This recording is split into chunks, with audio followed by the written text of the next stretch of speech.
Ladies and gentlemen, you are here to bear witness to one of the strangest tales ever told. There is one thing you must understand, one thing about which you must have no doubt. There are such things as vampires. You may not believe what we say, but this is no fiction. This is our history. We present as evidence the following documents. My diary. And mine kept on phonograph. My journal. And letters in various hands. All needless matters have been eliminated so that our history may stand forth as simple fact. Our tale begins with the private diary of Jonathan Harker. 4th of May, 1895, Bistritz, Transylvania. At last, my long journey is nearing its end. Yeah! No, it was rather a rough road, isn't it? Driver, hurry, hurry. I say, driver, at this pace we are likely to reach the Borgo Pass well before schedule. A bit slower, if you please. No slower. We must reach the pass before midnight. That won't do. I'm meeting a carriage at Borgo Pass at midnight. Whose carriage? Count Dracula's. Nosferatu. Shh. I beg your pardon? You must not go. But I have important business. It is the eve of St. George. At the stroke of midnight, all evil things in the world have full sway. I don't understand. Oh, if you must go, please, wear this cross. No, thank you. Oh, for your mother's sake. Of course. Whoa! Whoa!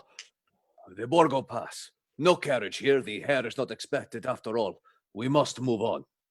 But it is an hour less than the time. The best to move on to Bukovina and return tomorrow, or the next day. Better the next day.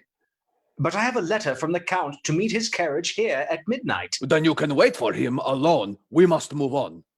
You can't just leave me here. You choose. Stay or go. We leave now. You are early tonight, my friend.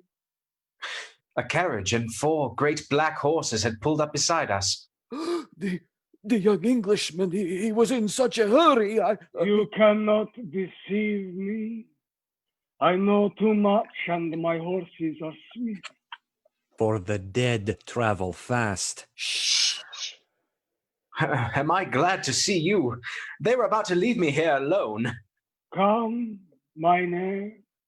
My master away. Dracula makes a sweeping motion with his cloak, enveloping Jonathan as the lights go out. I must have slept. The carriage is gone. The driver is gone. Before me is a vast ruined castle.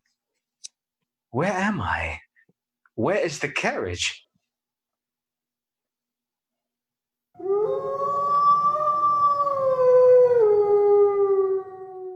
That is not a comforting sound. This can't be Castle Dracula. It looks completely deserted. Mr. Harker. Oh, I beg your pardon. You startled me. Are you the Count? I am Dracula. What a relief. I am sorry if I seem jumpy. I must have dozed off in the carriage, and when I awoke, the driver was gone, and the castle looked so deserted, I wondered if I was in the wrong place. I bid you welcome. Come freely, go safely, and leave something of the happiness you bring. It is a pleasure, sir, to finally meet you.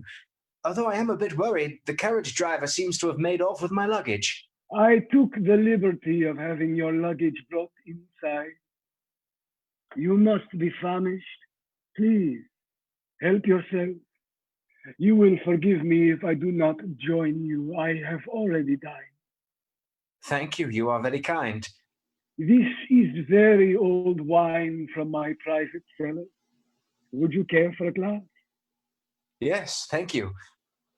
Aren't you drinking? I never drink wine.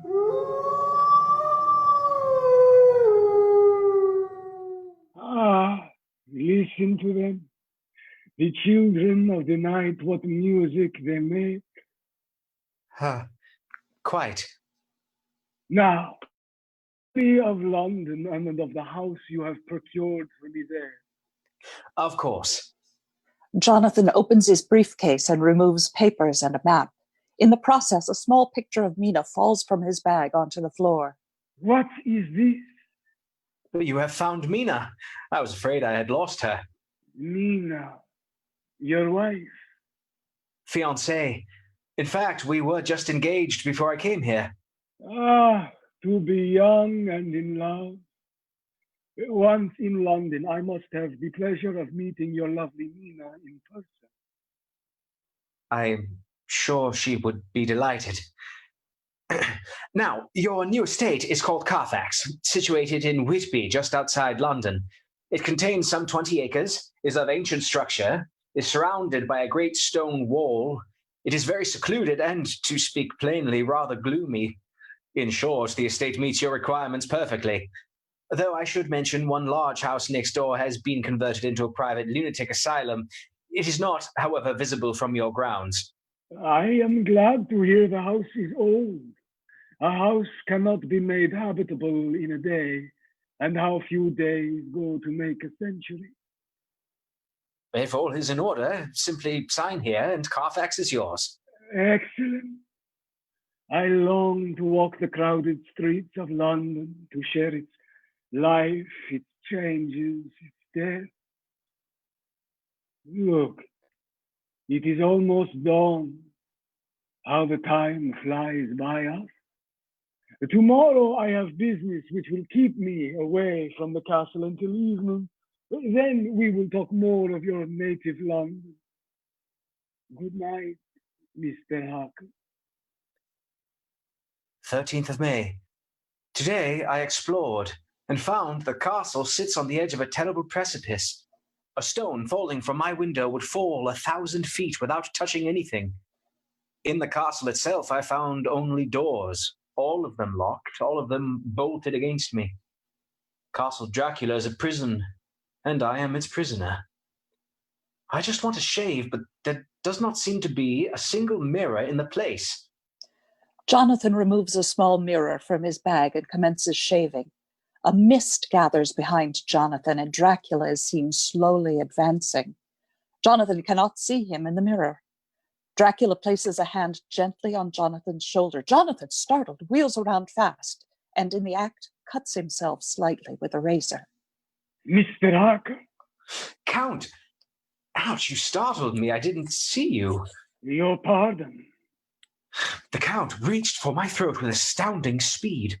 The moment his fingers grazed my crucifix, he recoiled, the fury disappearing as if it had never been there. Take care how you cut yourself. It is more dangerous than you think in this country. And this is the wretched thing that has done the mischief. It is a vain bauble of man's vanity. Dracula flings the mirror out of the window. My mirror? Perhaps you should grow a beard. Mr. Harker, may I ask if you have written to your employer, Mr. Hawkins, since your arrival? No, I have not as yet seen any opportunity of sending letters. Then write now, my young friend. Write to your employer, to your pretty fiancée, and to any other that you wish, and say it will please you to stay with me until a month from now. A month? Yes. I wish to have you as my tutor. You will teach me to be a true Englishman. Count, I must admit, I had not planned to be away for so long. I will take no refusal. Very well, I am at your service. Excellent. I trust you will forgive me, but I have much work to do in private this evening. A word of advice, my young friend, nay, a word of warning. Should you leave these rooms, you will by no means go to sleep in any other part of the castle. It is old and has many memories, and there are bad dreams for those who dream unwisely. A month? How can I stay here another month? This place feels wrong. I would write to Mina of my fears, but I feel certain the Count would read my letters. I am afraid. Dracula emerges from his window and crawls straight down the castle wall, face first, with his cape spread like bat wings. 15th of May. What manner of man is this? Or what creature in the semblance of man? I have twice seen him from my window crawl out of his room and scale the castle wall like a bat, face down, his cape spread about him like great wings. He never eats. He is never about by day. He casts no shadow. He is gone from the castle again today. My only thought is escape. I come upon a door that I have not seen before, and unlike every other door in the castle, this one is open. Jonathan forces his way inside and moves about the room looking for a means of escape. Jonathan removes his jacket and lies down upon the sofa. No sooner does his head rest upon the sofa than a mist is seen approaching, and strange sounds like wind chimes are heard. Jonathan sits up suddenly. I am not alone. 3 female figures emerge from the fog. They remain in the shadows, ghostly, otherworldly. Go on. You are the first. We shall follow. Yours is the right to begin. He is young and strong. There are kisses enough for us all. The 3 women move closer to Jonathan. We can now make out their features. They are exceptionally beautiful, but in an inhuman way, such that they elicit feelings of desire and repulsion at the same time. Who are you? Shh. What do you want? You. No. We only want a kiss. No, you can't. Just a kiss. Ah, yes. Yes, just a kiss. The women laugh and whisper together as they move closer. One of them, the leader, steps forward and slowly kneels and bends over Jonathan as he lies on the sofa, paralyzed. Closer and closer, the woman's lips move as if they are about to kiss Jonathan, but the mouth moves away from the lips towards the throat. Kiss me? Suddenly, Dracula appears out of nowhere. With speed and power we have not yet seen from him, he grabs the woman by the neck and violently throws her away. How dare you touch him, any of you? We only wanted a taste. How dare you cast your eyes on him when I had forbidden it? This man belongs to me. He is in love. He doesn't love. He has never loved. Indeed, love once. You know that better than most. I promise you, when I am done with him, you can kiss him at your will. Are we to have nothing tonight? Dracula reveals a bag he has been holding out of sight. He throws it to the floor in front of the women who surround the bag excitedly. As they gather around it, we hear what sounds like the muffled cries of a small child coming from the bag. The women then fade back into the darkness and mist, seeming to disappear into it, taking the bag with them. My good young friend, it is time your loved one should hear from you once more. What? I have written 3 letters. How did I get back in my room? I have written 3 letters. One saying that you are nearly done with your work and will be starting for home in a few days. Another that you are starting for home on the next morning, and a third that you have left the castle and arrived in district. You will sign and date them. Why? The post in this part of the world is uncertain. Your signing all the letters now will ensure ease of mind to your friend. The first should be dated June 12th, the second June 19th, and the third June 29th. I now know the span of my life. I will sign them directly. You will sign them now. Sounds of shoveling are heard from within the castle. Is there someone else here? Yes, The Romani, my servants.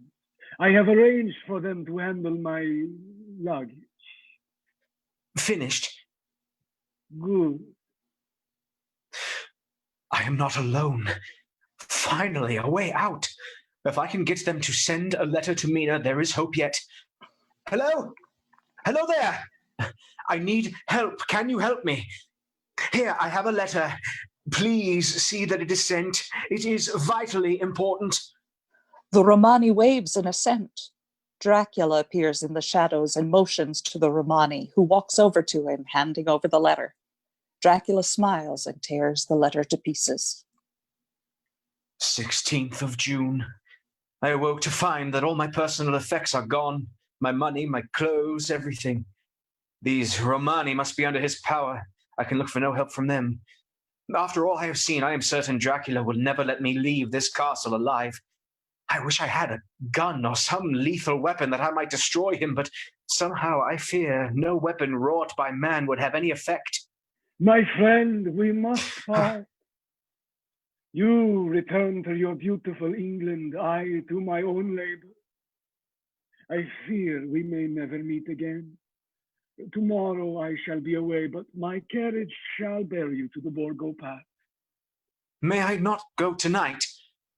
Dear sir, my coachman and horses are away at present. But I assure you, I would walk with pleasure. I wish to get away at once. And your luggage? I can have it sent for later. If you insist, come, my dear young friend. Not an hour shall you stay in my house against your will. Truly? You English have a saying that is very close to my heart. Welcome the coming, speed the parting guests. Dracula leads Jonathan out of his room and toward the main door of the castle. As they draw near the door, the howling of wolves erupts from outside. The wolves are hungry tonight, Mr. Harker. Shut the door! Shut the door! I take it you will remain until tomorrow. I haven't much choice, have I? No. Dracula smiles an evil smile and leads Jonathan back to his room, closing and locking the door after Jonathan enters. Behind him, mist is seen, and the chime sounds of the vampire women are heard. Dracula turns as the silhouettes of the women appear. Back to your own place. Your time has not yet come. Have patience. Tomorrow night is yours. 30th of June. These may be the last words I ever write. God preserve my sanity. I must act while the courage of the day is upon me. The front door is the only means of escape, but Dracula has the only key, and his door is always locked. Desperate times require desperate action. I have seen him scale the castle wall. Why not imitate him and go in by his window? The climb is a slow, treacherous one. One misstep will send me falling 1,000 feet to the icy river below. After what feels like an eternity, I reach his window, which is open. The room, thank God, is empty. No bed, no sign of human comfort, only a table on which are some coins and a basin with dirty water, red as if with blood.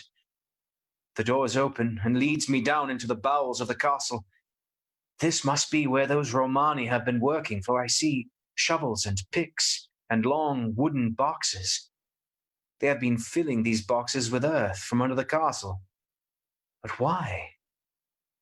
As I approach one of the boxes, I can see there is something inside. Something lying on the dirt. My God! It's the Count! He has grown young. His white hair is now jet black. His lips pulled back to reveal sharp white teeth, smeared red with blood. What are you? What monster am I helping to move to London? My every instinct tells me to run back to my room and hide. But I think of Mina. I remember how he looked at her picture. I cannot let him leave this castle. I grab a shovel left behind by the Romani. I summon all my strength and raise it over my head. Suddenly, I can't move. The eyes are wide open, and they are looking at me. The shovel falls from my hand, and the next thing I know, I am crawling back through my window and into my room. I awake to the sound of a carriage being loaded with boxes. Those earth boxes. And I know what they hold. I listen as the horses carry their charge away from the courtyard. I am alone in this castle with those women. No, Mina is a woman, and there is naught in common. Once more, I must make the climb down the wall, only farther this time. If I can reach the bottom, I can escape. If I fall, it is better to die as a man. Goodbye, Mina. Mina Murray's Journal, 24th of June. I have news. I love being here with Lucy again at Whitby by the sea. I haven't had a letter from Jonathan for weeks and would be driven to distraction if not for Lucy. I have news. Thankfully, Lucy has always been a reliable source of distraction. Mina, I have news. In a moment, I'm working. On what? My diary. Why are you typing your diary? Why not write it with a pen like a normal person? Because it is good practice. When Jonathan returns from Transylvania, I would like to be useful. Oh. I have news. Lucy. Of course, if you don't want to hear my news, I will find someone who does. All right. What? Find someone else to tell. Oh, Mina, please let me tell. You're not acting at all as I hoped. All right. Tell me. What's your news? Guess. Would it have anything to do with a certain young gentleman I have heard such rumors about? Rumors? Have you been gossiping? That's not like you at all. I suppose you're a bad influence. I certainly hope so. Really, though, do I detect a marriage proposal? Not one proposal, no. 2? Almost. What, 3? Yes, 3. I have had 3 marriage proposals in one day. I'm so happy. I don't know what to do with myself. Who were they? Oh, I do feel truly sorry for the 2 poor fellows I had to say no to, but I am so happy. Who did you say yes to? Oh, but please don't tell any of the other girls. They might get all sorts of extravagant ideas, or imagine they've been slighted for not receiving 3 proposals themselves. Some girls are so vain. Slow down. Tell me what happened. Of course. But you must keep this a secret. Number 1 came just before lunch. I have told you about him before, Dr. John Seward. The lunatic asylum man? Yes. Incidentally, I think he would be just perfect for you. You want me to marry the lunatic asylum man? He runs the asylum. He's not a patient. I am engaged. I mean, if not for Jonathan, silly. Anyway, he was so nervous he almost fell over. Lucy, may I have a word? You are so dear to me, even though we've known each other for such a short time. You know that I'm prone to bouts of melancholy, but if you were with me, it would do much to cheer me. I do not know how I could bear it if you said you did not care for me. Oh, I'm so sorry. Right. Could you learn to love me in time?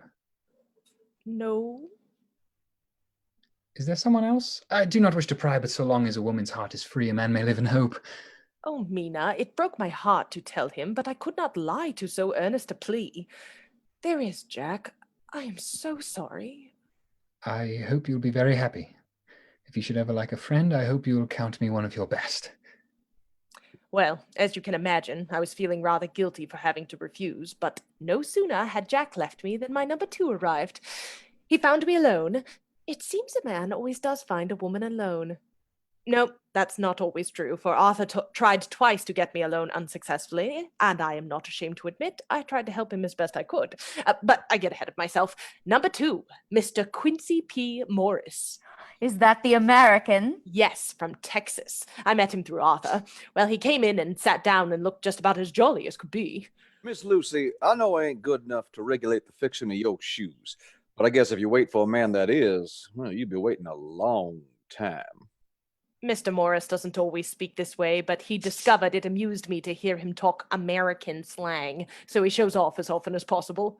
Why don't you hitch up alongside of me and let us go down that long road together in a double harness? He was so jolly, it was not half so hard to refuse him as poor Jack Seward. Well, I don't know anything of hitching, and I do not believe I am broken to harness at all yet. I have spoken in a light manner. If I have made a mistake in doing so on an occasion like this, I do hope you'll forgive me. With that, he poured out a perfect torrent of love-making, laying his heart at my feet. Lucy, you are an honest-hearted girl. Tell me, like one good fellow to another, is there anyone else you care for? If there is, I'll never trouble you a hair's breadth again, but will be, if you let me, a very faithful friend. Yes, I'm afraid there is someone that I love, though he has not yet told me that he loves me. It's better worth being late for the chance of winning you than being on time for any other girl in the world. I must confess, if my heart had been free, I could have well loved him for that. If that other fellow doesn't know his happiness, he better look for it soon, or he'll have me to deal with. Little girl, you have made a friend of me, and that is rarer than a lover. But won't you give me one little kiss? It'll serve to keep off the darkness now and then. That quite won me over. Kiss me. And if that don't make us friends, nothing will. Well? Well, what? Number 3. Oh, of course. My sweet number 3. It was Lord Arthur Holmwood, of course. He's been visiting often. He and my mother get along famously, and he and I have so much in common. As far as the proposal goes, there's not much to tell. Hello, Lucy. Oh, Arthur, what a day I've had. Eventful? Only if you call 2 marriage proposals eventful. I see. Did you say yes? No. Good. Will you say yes now? Oh, it was all so romantic. Before I knew what was happening, he asked me to marry him, and I said yes. Oh, Lucy, I am so happy for you. I am so happy for me, too. How exciting to both be engaged at the same time. Oh, how selfish of me. Bragging away about happiness while Jonathan is half a world away. Oh, don't be silly. I wouldn't dream of dampening your spirits. Tell me all about it. When will the wedding be? Diary of Dr. John Seward, 26th of June. No appetite today. Cannot eat, cannot sleep, so diary instead. Since making a fool of myself yesterday, nothing in the world seems important enough to be worth doing. The only cure for this sort of thing is work. Patient name, Thomas Renfield. Age 35, great physical strength, morbidly excitable, periods of gloom ending in some fixed idea I cannot make out. Indeed, his lunacy seems bent to a singular purpose. His one redeeming quality is a love of animals. Those pets are of odd sorts. What is it today, Renfield? Lies, Doctor. I lay my sugar on the windowsill and collect my little friends in these jars. That is rather clever of you. Though, I must say, it won't do to have this quantity of flies buzzing about. With apologies, you will have to reduce your numbers. May I have 3 days? I shall clear them away. I had half expected him to break into a fury over this request. 3 days later, I visited him again. How are you feeling today, Renfield? Lovely, lovely. I see the flies are gone. Thank you for that. I live to serve. What have you there? Spiders. Ah, I see. You use the spiders to eat the flies. Yes, the spiders eat them. They eat the flies, yes. You've traded one pest for another. At all events, Renfield, you must clear out these spiders. Oh, must I get rid of them? I'm afraid so. I will give you the same time as before to reduce your supply. In 3 days, I expect to see the spiders gone. Of course, of course. At that moment, a fly flew through the window, and Renfield fell completely silent, tracing the fly's path through the air. With maddening speed, he snatched the fly from the air and put it in his mouth. No, Renfield, don't... Don't do that. No, no, Dr. Seward, it is all right. It is very good for me. Wholesome food, you see. The fly is life, strong life, and it gives life to me. There is method in his madness. In 3 days' time, I visited him again. Have you seen my new friend? A sparrow? How did you manage to catch him? carefully, Doctor. Very carefully. I see the spiders are gone. You fed them to the sparrow, didn't you? Doctor, I have a favour to ask of you. A great favour. What is it? I want a kitten. A nice little playful kitten that I can play with and teach and feed. Yes, that I can feed. It is an unusual request. Would you not rather have a cat? Oh, yes, I would like a cat. I only asked for a kitten lest you should refuse me a cat. No one would refuse me a kitten, would they? I'm afraid at present a kitten would be impossible. You must let me have a cat. My salvation depends upon it. It is out of the question. His salvation. There is something in this more than natural if philosophy could find it out. When I returned the next day, his cell was strewn with feathers. Where are your birds, Renfield? They flew away. Catching flies again? You would not give me a cat, so I catch flies. And so the whole process begins again. It seems his desire is to absorb as many lives as he can, and he seeks to achieve this end in a cumulative way. The spiders are worth more than the flies, and the sparrows more than the spiders. How far would he go if given the opportunity?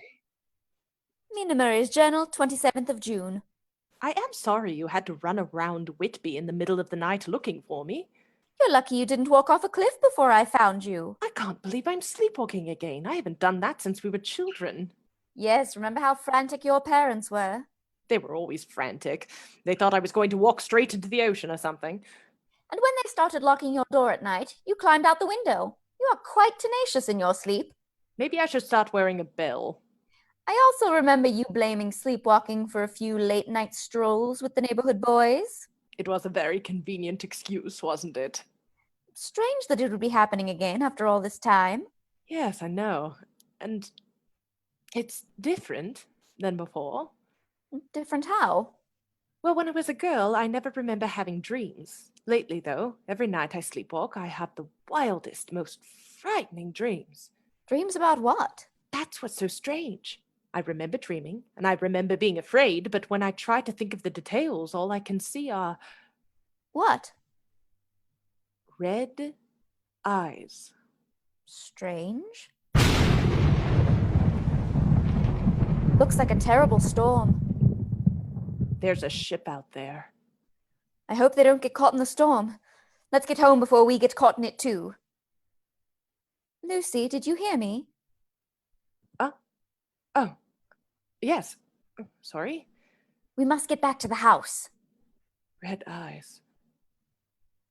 Diary of Dr. John Seward, 27th of June. Strange and sudden change in Renfield tonight. I don't want to talk to you. No? You don't count now. The master is at hand. The master? The master of all life is at hand. What of your pets? You stopped collecting. Oh, bother them all. I don't care a pin about them. You mean to tell me you don't care about your spiders? Spiders. Spiders. Poor, puny things. Spiders are nothing compared to what he will give me. What do you mean by that? Renfield. All that matters now is him. We are now in the churchyard overlooking the sea. The storm is now at its height. Lucy enters sleepwalking. She walks slowly to the cemetery bench and sits, looking out toward the sea as if expecting someone.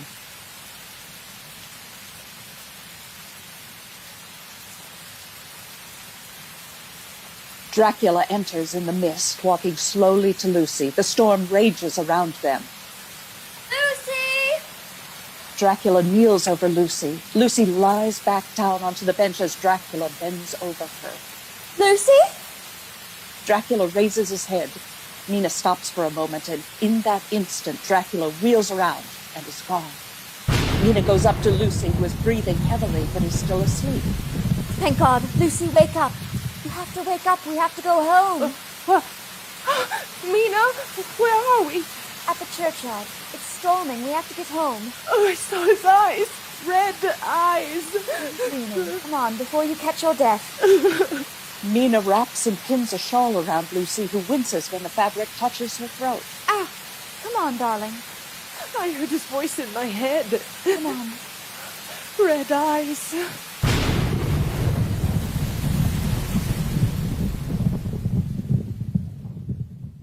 25th of July. I was afraid Lucy's adventure last night would make her ill, but on the contrary. I am really feeling much better today. You look better. Why, thank you. Better than in weeks. Thank you. In fact, you're looking positively radiant. I think you're flirting with me. You know what I mean, silly. I'm glad you feel better. I was starting to get worried. To tell the truth, it's been so strange. For days I felt so weak, but now I feel so alive and so strong. I am happy to hear it. Yes, after all those days of horrible dreams and sleepwalking, I can't tell you how good it feels to be back to normal. I am sorry, though, about your throat. I must have caught your skin when I pinned on that shawl. I hope it doesn't hurt. Don't be silly, I don't feel a thing. I hope it doesn't leave a scar. Stop worrying, Mina. It's just a pinprick. I promise I'm all right. Enough about me. Tell me how you are feeling. Have you heard from Jonathan? No, not for weeks. I'm sorry. I try not to worry, but I can't help it. It's so unlike him not to write. I'm sure there's a simpler explanation. Like what? Oh, I don't know. Maybe they have misplaced some of his letters. I bet soon you will get a whole month's worth of letters all in the same day. I hope so. I'm just glad you're feeling better. Me too. No more midnight adventures for me, if you please. 25th of July. An unlooked-for adventure tonight. My pet patient escaped. We found him before the doors of Carfax Abbey. I am here to do your bidding, master. I am your slave, and you shall reward me. I have worshipped you. Now that you are here, I will await your commands. Will you not pass me by, will you, master, in your distribution of good things? We rushed at the man, myself and 2 guards.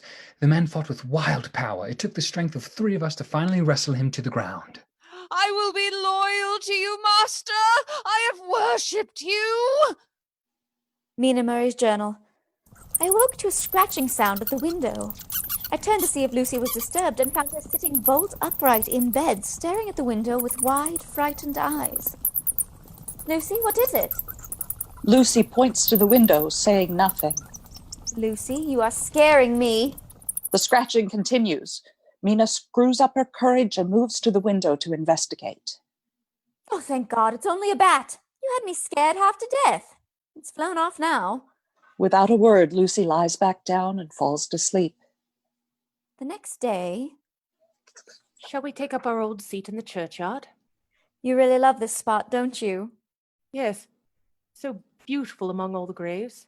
So still. When we were children, you were always so afraid of graveyards.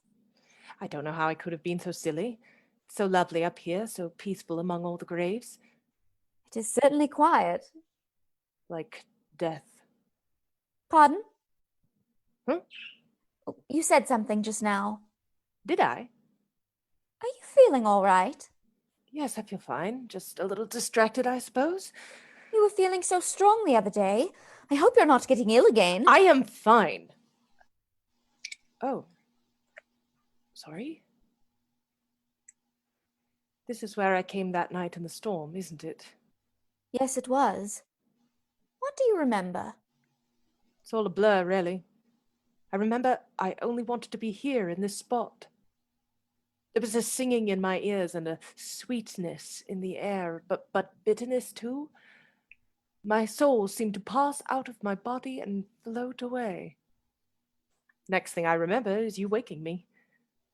During this, Dracula enters, standing across from Mina and Lucy, staring at them. I wonder what made you come here of all places. Lucy turns and sees Dracula. Their eyes meet, and Lucy is transfixed. Lucy? His red eyes again. They're just the same. Whose eyes? Mina turns, but Dracula is gone. I'm sorry, Mina, but I'm afraid I've developed a headache. I think I will go back and lie down. Do you want me to come with you? Oh, no, it's nothing. Just a headache. You stay and enjoy the day. I'll be all right. I won't be long. Feel better? Mina exits. Lucy is seen in her bedroom, moving slowly to the window and opening it. 2 red eyes appear outside the window. Please, help. Please, help me. Jonathan enters staggering. Every step is a struggle. Finally, he manages to crawl to the door of a convent. Jonathan bangs on the door. Sister Agatha, a nun of the convent, opens it. What has happened? Help me. Don't let them find me. Don't let them take me back there. Who are you? Help me. Well, what's happened? Save me from him. From who? He is the devil himself. Oh, it is all right, my child. You're safe now. No one is safe. Well, where do you come from? No one is safe from him. Mina! You are safe now. Mina! Lucy! Lucy! Lucy, it's wonderful. I've heard from Jonathan at last. Oh, thank God. Oh, it's not all wonderful, I'm afraid. It appears Jonathan is ill. Is it serious? I'm afraid so. He was found at a monastery in a terrible state of shock. What happened? I don't know. The sister doesn't say. Though she does suggest that I come straight away. You must go at once, right this minute if you can. I don't want to leave you alone now that you're ill too. Jonathan needs you more than I do. Who will look after you? Arthur is coming to take care of me. It will be good practice for him when we are married. Are you sure? You have been waiting so long to hear from Jonathan again. I will not have you wait longer on my account. No, Lucy, what would I do without you? No one on earth has had a better friend. I will write you as soon as I am able. Give Jonathan my love. And thank you, Mina, for everything. Diary of John Seward, 1st of August. The case of Renfield grows ever more interesting. Ever since his escape, he's exhibited terrible violent fits which last all day. Then as soon as the sun sets, he becomes quiet and peaceful. I can wait. Now I can wait. It seems as though there is some influence which comes and goes. Hello, Jack, old boy. Arthur, well, this is unexpected. To what do I owe this visit? I wish you would do me a favor. Of course. It is a delicate matter, and I do not wish to cause you pain, but it is rather urgent. If you're in trouble, I will do whatever I can. It's about Lucy. Oh, She's ill. What's wrong with her? She has no particular disease as far as I can tell, but she looks terrible and is getting worse every day. She didn't want me to ask you, but I didn't know where else to turn. I see. I know how much you care for her. Do you? What?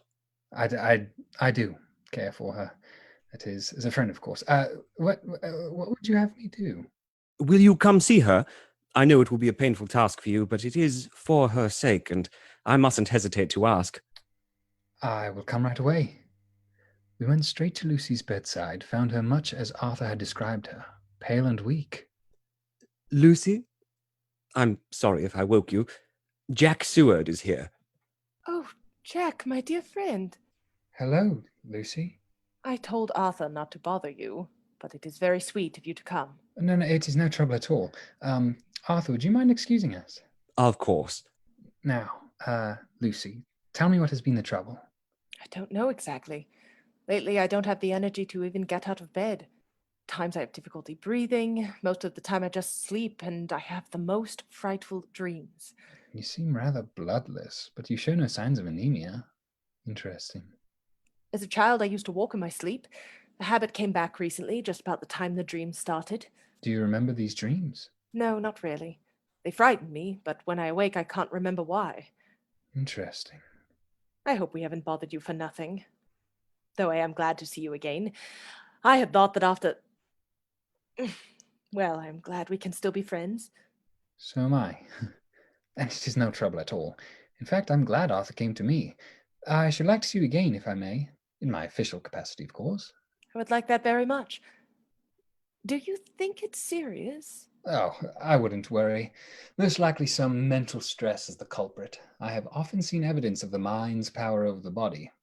I would like to speak to Arthur now, but I will see you again soon. Thank you, Jack. And Lucy? Yes? Nothing. We will have you feeling better in no time. Well? I have to say I'm at a loss. She shows symptoms of anemia, but she's not anemic. There's something else, something beyond my skill. What now? There is someone who might be able to help us. My old friend and mentor, Professor Abraham VanHelsing. He knows more about obscure diseases than anyone in the world. I know he would come if I ask.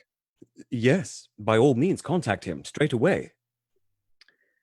A few days later, VanHelsing arrived and looked over our patient. Friend John, I have made my examination. It was well that you should send for me. With you, I agree there has been much blood lost, but the conditions of her are in no way anemic. And yet there is cause. There is always cause. What is the cause? I must go home and think. There are certain books I must consult before I can say what is so. You must send me telegram every day, and if there be cause, I shall come again. The disease interests me much, and the sweet young dear, she interests me too. She has charmed me, and for her, if not for you or disease, I come. What shall I tell Arthur? That is the fiancé, yes? Mm-hmm. Tell him all you think. Tell him what I think, if you can guess it. Oh. No, hey, I am not jesting. This is no jest, but life and death, perhaps more. I go now. Remember, telegram every day. Letter to Lucy Westenra, 15th of August. Dearest Lucy, I know you will want to know all that has happened since we parted. My poor Jonathan is only a wreck of his former self, so thin and pale and weak. He does not remember anything that has happened to him for a long time past. Mina? Yes, darling, I'm here. There is something in my coat pocket. Would you get it for me? It's your diary. Yes. I want you to have it. Why? Part of me wants to throw it away and be done with it, but something in my heart tells me it's important. I've been too afraid to read it, and when I try to remember what I wrote in it, I feel dizzy. My head aches. What do you want me to do with it? Keep it for me. Read it if you like. But this is your private diary. I shouldn't read this. I don't want there to be any secrets between us. And if anything should happen to me, if this brain fever returns, you should know everything. I will keep it for you if that's what you want, but I promise not to read it. Not unless it becomes absolutely necessary. Thank you. That gives me comfort. I have a terrible feeling, like something is coming between us, like the horror in this diary is only the beginning. Let's not wait any longer. Let's get married. Here, as soon as we can. Here? Yes, today. But all your plans. Forget about that. All that matters is that you're safe and we're together. Whatever challenges come, we'll face them as husband and wife. Oh, Mina, nothing would make me happier. Dracula is seen outside Lucy's window. Well, Lucy, this was certainly not the wedding I imagined, but I am so happy. I hope you will always be as happy as I am now. The moment Jonathan and Mina share their first kiss as husband and wife, Dracula presses his teeth to Lucy's throat.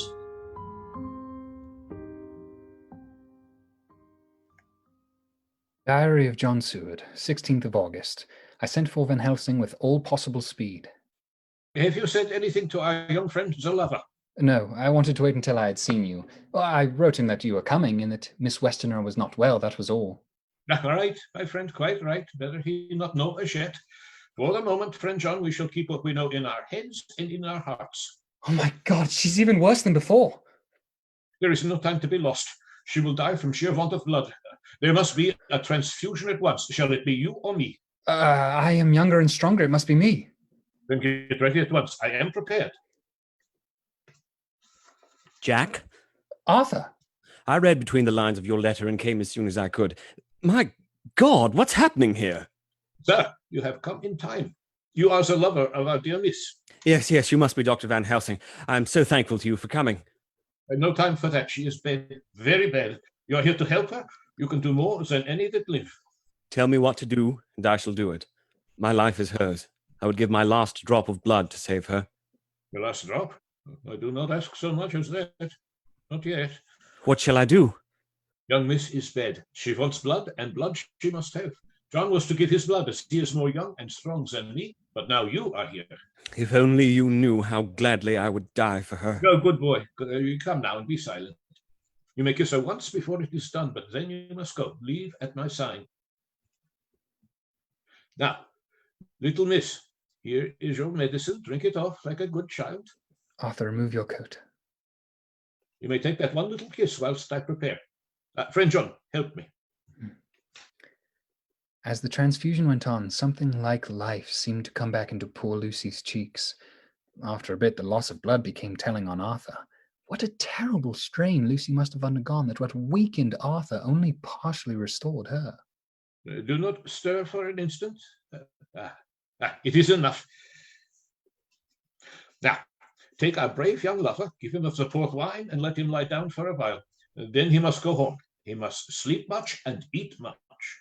But, Professor, tell me... I may take it, sir, that you are anxious for results. In all ways, the operation is successful. You have saved her life this time. She will love you nonetheless for what you have done. Thank you, Professor. Friend John, what do you make of those marks on her throat? Marks? 2 punctures just over the external jugular vein. No sign of disease, but the edges are worn-looking. Could this be the cause of her blood loss? No, of course not. The bed would be drenched with blood if that were the case. I can make nothing of it. I must go back to Amsterdam tonight. In my hurry to arrive here quickly, there were books and things I left behind, which I desperately need. You must remain here all night, and you must not let her pass from your sight. Shall I send for a nurse? We are the best nurses, you and I. You keep watch all night. Do not sleep. Later on, we can sleep. I shall be back as soon as possible. Then we may begin. Begin? What on earth do you mean? We shall see. Remember, she is in your charge. If you leave her and harm befalls, you shall not sleep easy hereafter. Later that night... Arthur? No, it's me. Jack? Yeah. Where is Arthur? I thought I saw him here. He went home to rest. The operation was very tiring for him. I can never repay him for what he has done, nor you. You will never have to. How are you feeling? So much better than this morning. Good. I'm glad to see you talking and smiling again. But I think rest is what you really need. A long night of sleep will do you much good. No. You don't want to sleep? No. I am afraid. Afraid to sleep? Why? I don't know. That is what is so terrible. You may sleep tonight. I am here watching you, and I can promise nothing will happen. Truly? You have my word that if I see any evidence of bad dreams, I will wake you at once. You will? Will you really? Yes. How good you are to me. I will sleep well tonight. 17th of August. All night long I watched over her. She never stirred, even though all night a bat or an owl or something flapped almost angrily at the window pane. All day I spent at the sanitarium. No rest all day, no sleep for me again tonight. Lucy, you're up. Yes, and feeling wonderful. Oh, I'm glad to hear it. Last night was the first restful sleep I can remember for weeks now, and no bad dreams, thanks to you. Oh, I'm so happy to hear it. You look terrible. Oh, thank you. Oh, you know what I mean. You look exhausted. I'm a bit worn out, I suppose. You haven't slept at all, have you? Don't worry about me. Well, you certainly won't sit watch over me tonight. But I am much better today. You do look quite well, but that doesn't mean... If there is any sitting up, it is I who will sit up with you. Lucy, VanHelsing insisted that all right. I tell you what you will do. You can stay in the next room on the sofa. I will leave these doors open. If I want anything, I will call out and you can come at once. All right. You win. To tell the truth, I could not sit up tonight if I tried. Remember, though, any sign of bad dreams, you call me at once. Of course.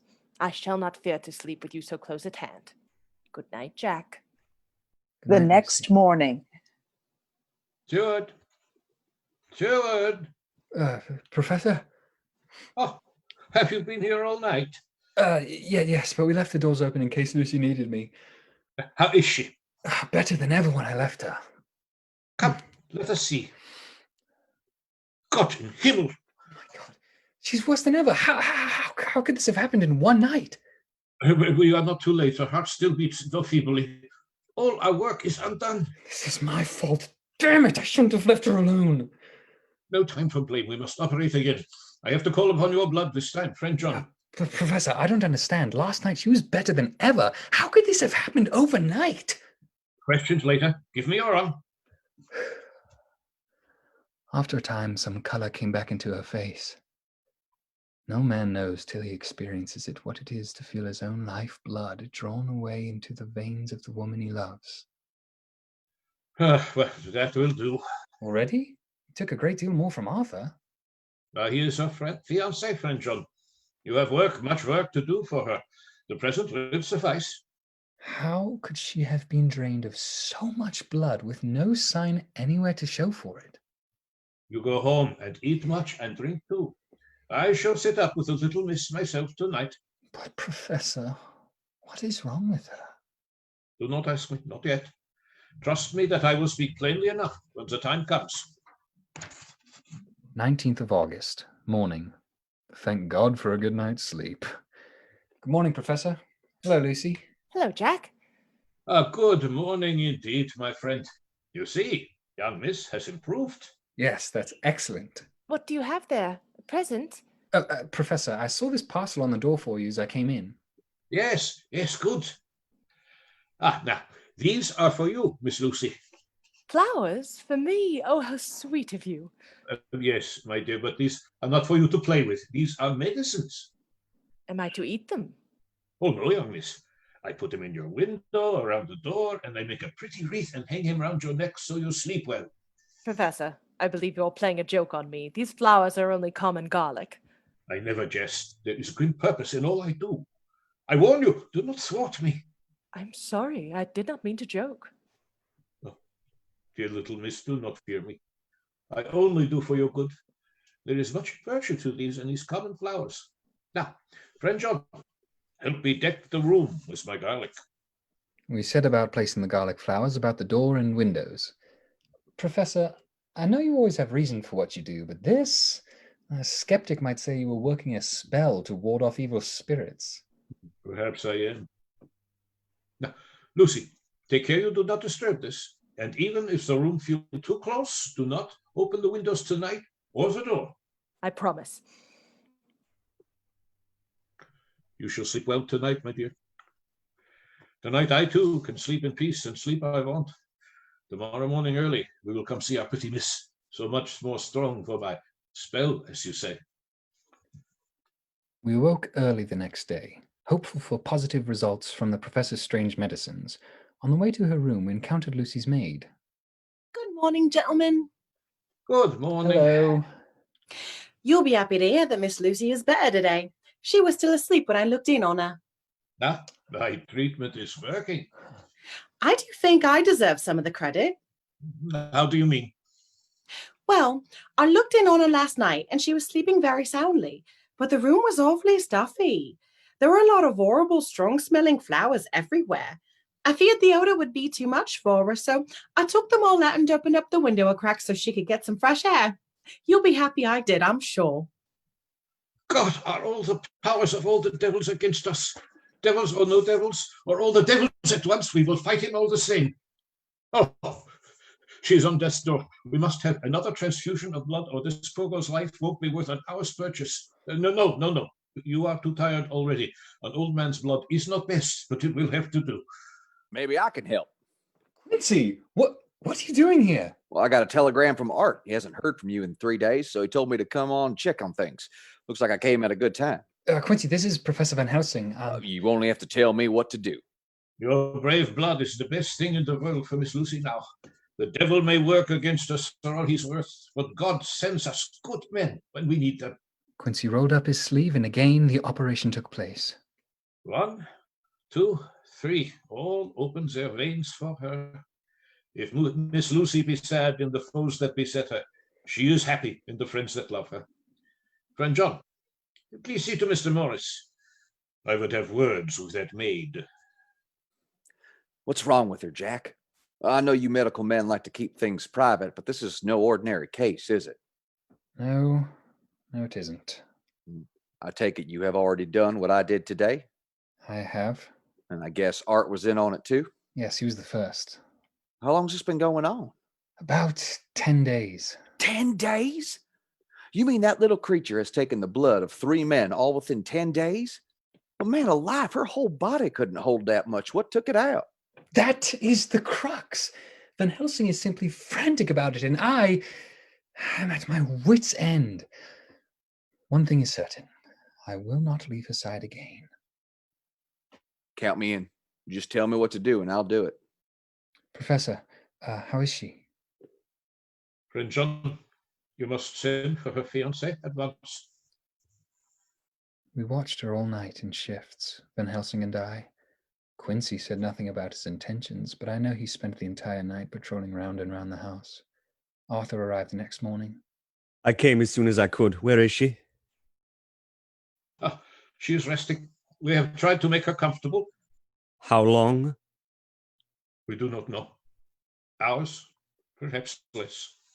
I want to see her. Of course. Oh, God. Arthur? Yes, Lucy. I am here. Please don't leave. Please don't leave. Never. VanHelsing suddenly notices something about Lucy. Close the curtain. I was late. Seward draws the curtain. VanHelsing takes a sharp intake of breath. My God, look at her throat. The punctures are gone. Completely healed. She's dying. No. Summon all your fortitude, my friend. It will be best for her. Arthur? Arthur, are you here? Yes, Lucy. Don't leave. Please don't leave. Arthur moved in for a kiss, but VanHelsing stopped him. No, not yet. Hold her hand. That will comfort her more. Oh, Arthur. I'm so glad you've come. Kiss me. Arthur again tried to lean in for a kiss. VanHelsing grabbed him by the arm and pulled him violently away from Lucy. Are you out of your mind?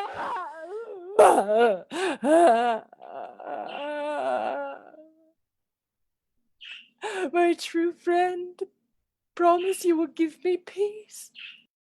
I swear it. Come, my child, take her hand in yours and kiss her once on the forehead, but only once. Arthur kissed Lucy on the forehead as instructed.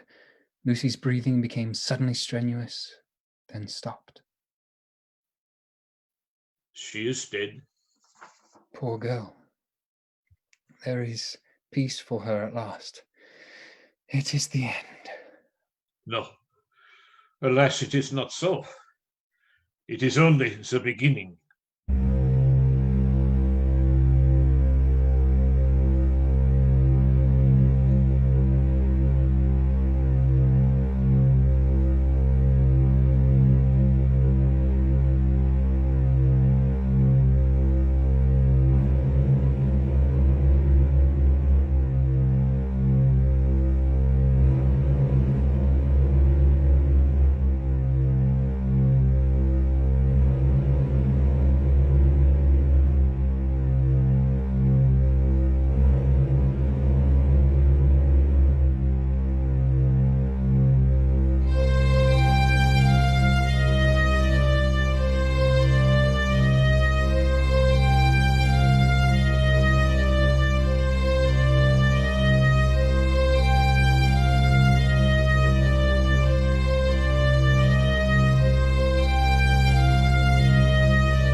This old-time radio program was originally aired live, long before the advent of high fidelity.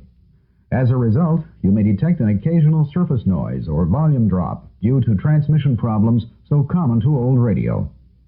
We hope, however, that any variance in audio quality will not take away from your pleasure in listening to this, one of the all-time favorite shows. Waiter! Waiter! Phil, did you ever see such poor service? I'm going to call the manager. Take it easy, Walt. What's mostly wrong is your grouse. I'm sorry, Phil, but my digestion is so upset. What you may need for your poor digestion is something that works after nature's own order. Try Carter's Little Liver Pill. Good advice. When your digestion is upset and you feel headachy and irritable, take Carter's Little Liver Pills. You see, each day nature normally produces about 2 pints of a vital digestive juice to help digest your food. If nature fails, your food may remain undigested, leaving you headachy and irritable. To feel cheerful and happy again, take Carter's Little Liver Pills. They increase the flow of this vital digestive juice quickly, often in as little as 30 minutes, and you're on the road to feeling better. Don't depend on artificial aids to counteract indigestion when Carter's Little Liver Pills aid digestion after nature's own order. Take Carter's Little Liver Pills as directed. Get them at any drugstore, only 25 cents. Is the sweetheart you married the husband you expected him to be? Has the war created new problems for you in your marriage? To answer these and other personal problems brought in by your friends and neighbors, ARID presents John J. Anthony, founder of the famed Marital Relations Institute, in a brand new program of daily sessions of kindly and helpful advice. Just as Mr. Anthony, by examples in this studio, is helping thousands of men and women solve their personal problems, ARID, too, is helping thousands to solve the important personal problem of underarm perspiration. ARID helps you avoid perspiration damage to clothes and safeguards friendships. Use ARID every day. It helps stop perspiration safely, and at the same time, ARID is a most effective deodorant. Every one of you undoubtedly have a headache or pain remedy that you swear by. But haven't you noticed that on some occasions it fails you? That there are times it does not seem to work? On these occasions, let me suggest that you try Anacin, for here is a remedy that I'm sure won't fail you. You'll find the fastest and most complete relief in Anacin you have ever experienced. The reason is simple. Anacin contains not one pain-soothing agent alone, but 4, one of which is in all probability the remedy you now customarily take to relieve pain. You can get Anacin at your druggist for a few cents. Your money back if you're not pleased. I'll spell the name. Anacin. And now, before the overture to the second act of the Gibson family, let's step backstage and look in on Sally Gibson and Hilda, her maid, who is helping Sally change for the next scene. Quick, Hilda, hold this dress. I've never been so excited in all my life. It's really wonderful, isn't it, Miss Sally? Too wonderful. That scene in the garden. It made me think of Henry, Miss Sally. Miss Sally, if I had your complexion, do you suppose Henry would... What, Hilda? Help me, what's wrong with my face, Miss Sally? Those red blotches just won't go away. Soap, probably. What kind are you using? Some beauty soap, I suppose. Yes, Miss Sally. That one that promises radiant beauty, glamorous youth, irresistible loveliness. Oh, Miss Sally, I had hoped Henry would... Yes, so did I once. And then I learned the truth. Hilda, you can't feed the pores of your skin with beauty oils or mysterious ingredients. No. And many highly perfumed, prettily colored soaps contain fatty acids and free alkali that really irritate and harm your skin. But, Miss Sally... My doctor recommended Ivory. He says all any soap can do is cleanse, and that to protect the fine texture and pores, a soap should cleanse gently. And that to do that, a soap must be pure. He said Ivory would help to keep my skin smooth and fine. And, Miss Sally, do you think Henry would... Oh, quick, my gloves, Hilda. Is the bell for the second act? No, Hilda will never get a Grecian nose by using a beauty soap. But we do hope she gets Henry. And now for the overture to our second act. All right, John.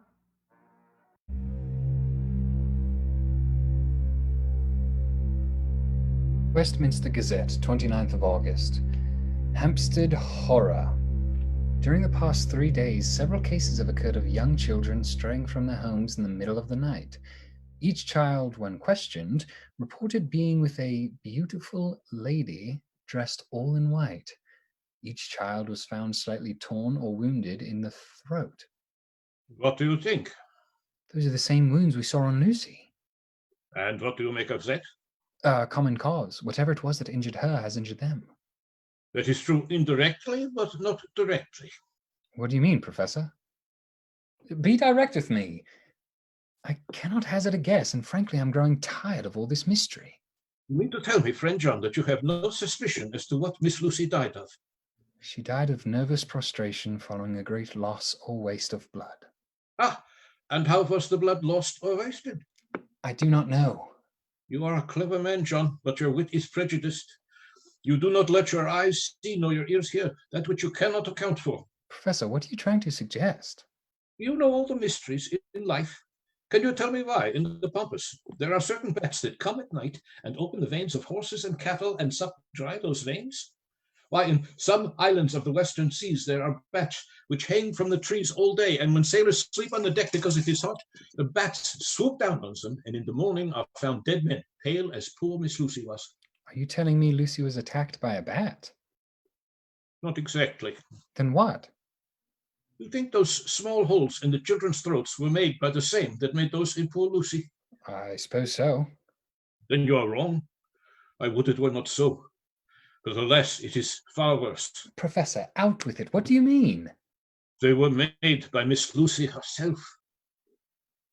Are you mad? Would I were. Friend, I do not expect you to believe, not yet. Tonight I go to prove it. Dare you come with me? Where? The logic is simple. If my theory is not true, then proof will be a relief and no harm will come. But if I am right, send for Mr. Holmwood and Mr. Morris, tell them to meet us here tonight at midnight, then you will see. Mina Harker's Journal, 29th of August, London. It was such a relief to be back home, but today Jonathan suffered a setback.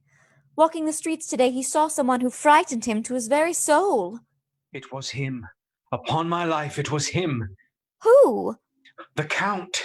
It was the man himself, but upon my life, he has grown young. Please, slow down. You aren't making sense.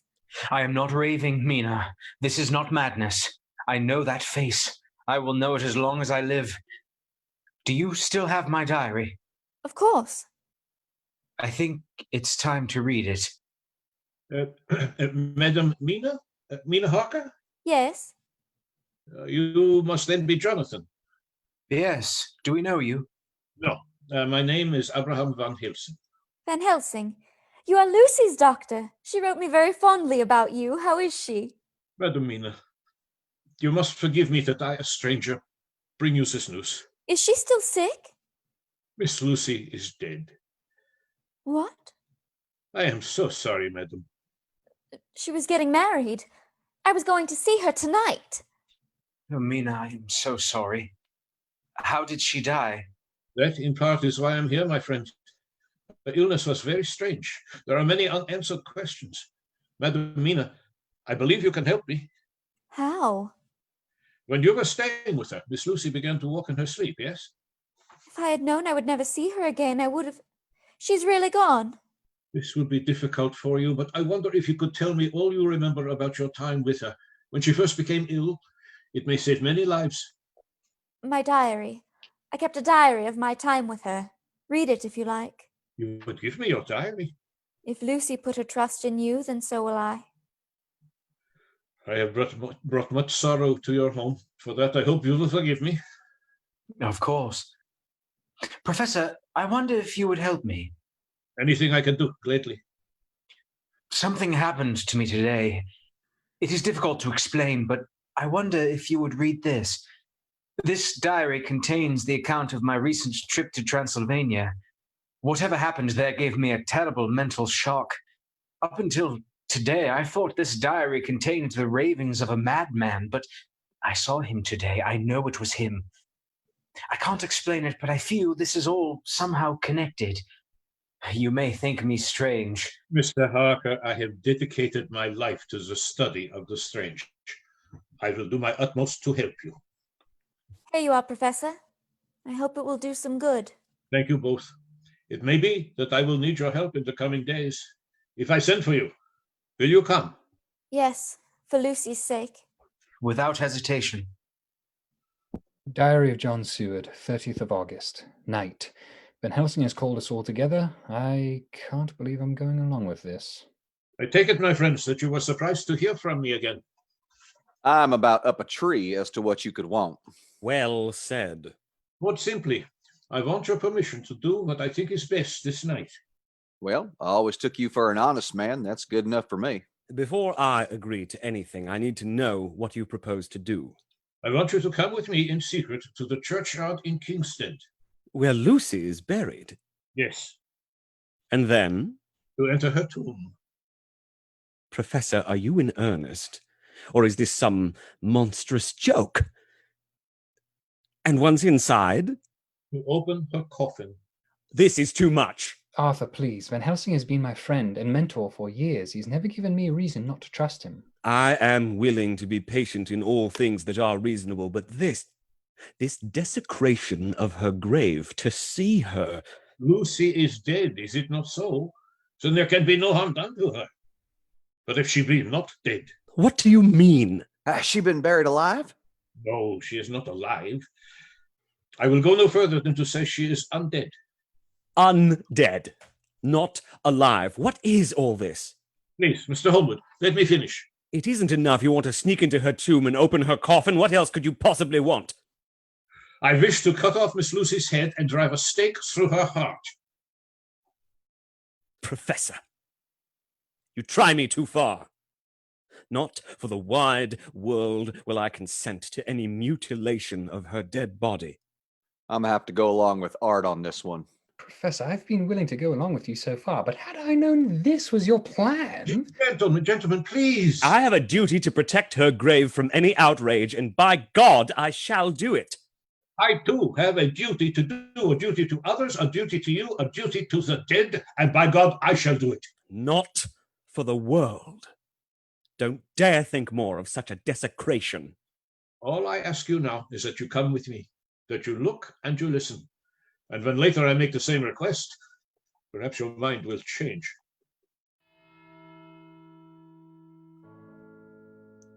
There were no more words as VanHelsing led us to the churchyard and into the tomb we had so recently closed. You will all bear witness that when the lid was sealed, Miss Lucy's body was inside this coffin. Yes. Of course she was. Where else would she... Please, Mr. Holmwood.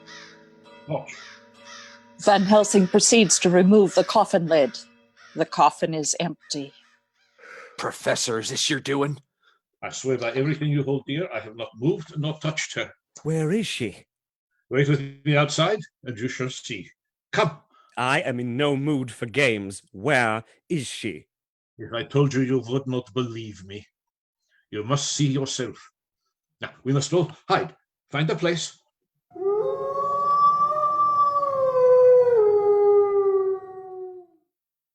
Professor, this is ridiculous. Hush! There. What is it? Lucy? It can't be. In a flash, VanHelsing leapt from his hiding place with his lantern held high, illuminating its face. I say its because while the thing had Lucy's features, it was not her. The eyes were blazing, and teeth were large and sharp, the mouth stained with blood. Arthur, you've finally come. Lucy. Leave these others and come to me. Lucy, you're alive. No, darling. So much more. We can be together again. My arms are hungry for you. Come and we can rest together forever. Back! In the name of God! VanHelsing pulled his crucifix from his coat. The thing that had once been Lucy hissed and snarled, fleeing back into her coffin. You believe me now? Am I to proceed with my work? Yes. Do what you will. Come, my friends. The sun is almost upon us. She is trapped. Is this really Lucy's body, or some demon in her shape? It is her body, but it is not her. She is undead, Nosferatu, a vampire. The undead cannot die, but must go on age after age, adding new victims and multiplying the evils in the world. For all that die by the undead become themselves undead and prey on others. When this undead be made to rest as true dead, then the soul of the poor lady we love shall again be free. So, my friends, it will be a blessed hand that strikes the blow that will set her free. I am willing, but is there one among us who has a better right? Tell me what to do, and I shall not falter. Brave lad. A moment's courage and it is done. This stake must be driven through her heart. Take the stake in your left hand, the hammer in your right, and when I begin the prayer for the dead, in God's name strike. In nomine Patrum Sancti.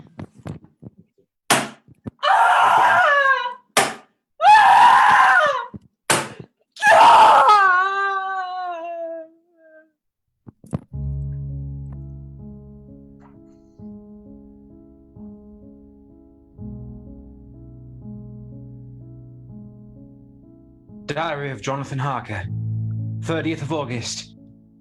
I never thought I would keep a diary again. Professor VanHelsing has sent us his call to action. He summoned us to the home of a Dr. Jack Seward. Hello, Professor. I hope my diary was helpful. Madam Mina, it has been a sunshine to me. There are darknesses in this world and there are lights. You are one of the lights. You are too kind, Professor. Mr. Harker, I have read your diary too and am confident to say that you need not wonder any longer. Everything you wrote is absolute truth. All true? You don't know what that means to me, Professor. You don't know what it is to doubt everything, even yourself, even your own senses. But if it is all true, then Dracula is in London. Precisely, madam. Had I known the fact at first what I know now, one so precious life may have been saved. Lucy? Was Dracula responsible for what happened to her? Yes. Poor Lucy. What is your plan? That, my friends, is why you are here. Jack Seward, Arthur Hornwood, Quincy Morris. Meet Jonathan and Mina Harker. I am happy to finally meet you, Mina. Lucy talked about you so often, I feel as though we have already met. I know what she was to you and what you were to her. She and I were like sisters, and now she is gone. Will you not let me be like a sister to you in your trouble? If sympathy and pity can help in your affliction, won't you let me be of some little service for Lucy's sake?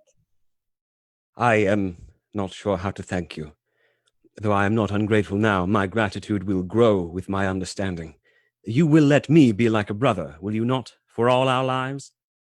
No one but a woman can help a man when he has the trouble of the heart. I wish I could comfort all who suffer from the heart. Will you all let me be your friend, and will you come to me for comfort if you need it?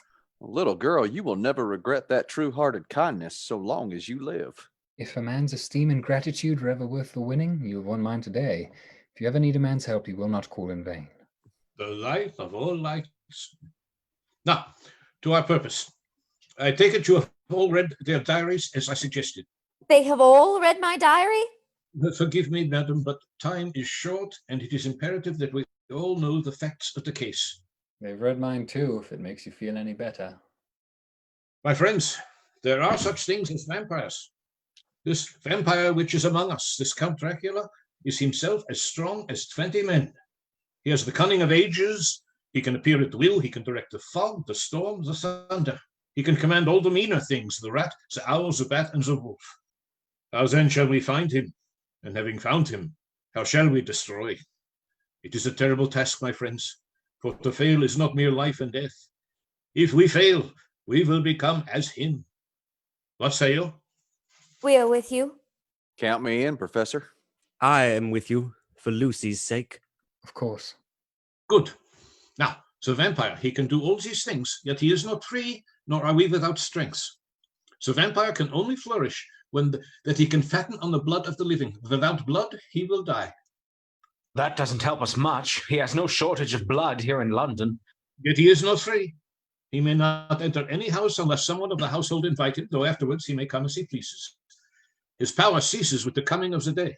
If he is not in his coffin home when the sun rises, he must remain in whatever form he finds himself until the sun sets. He can move about by day. I had always heard in the old stories that sunlight was fatal to vampires. That is a common myth. He can move about by day, but it is not his natural time. How do we hurt him? We've heard about what he can and can't do, but what about us? What power do we have? Much, my friend. There are indeed things that will hurt him. Garlic, the host, holy water, the crucifix. If we obey what we know, when we find this man that was, we may confine him in his coffin and drive a stake through his heart. Easier said than done.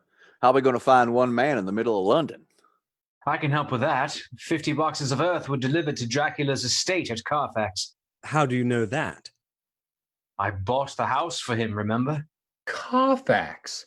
What? Next door? He's been right next door this whole time. Yes.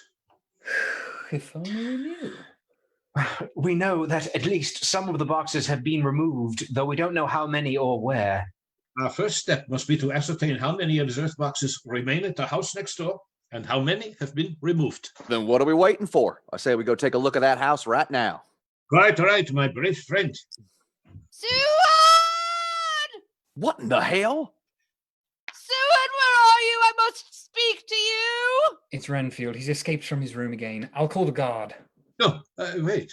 I should very much like to hear what Mr. Renfield has to say. Dr. Seward! Oh, pardon me. I did not know you had company. Do not be alarmed, Mr. Renfield. No one here will harm you. I am Professor VanHelsing. I know who you are.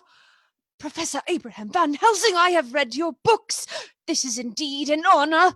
Enough of the niceties, Renfield. How did you get out of your cell? Excuse me, Doctor, may I? Good evening, Mr. Renfield. You are not the girl the doctor wanted to marry, are you? No, you can't be, for she's dead. Renfield! It's all right. I have a husband of my own. This is Jonathan. I am Mina Harker. Mina? How do you know me?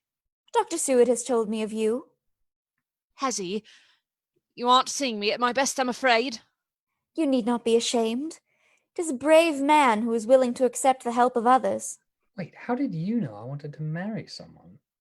Miss Harker, you must not stay. Why not? I am not a sane man, Mrs. Harker. I know that. My friends were right to insist I be put under control. But I have moments of lucidity, and this is one of them. You must not stay here. Why not, Mr. Renfield? What do you know? Too much to live. You're wrong.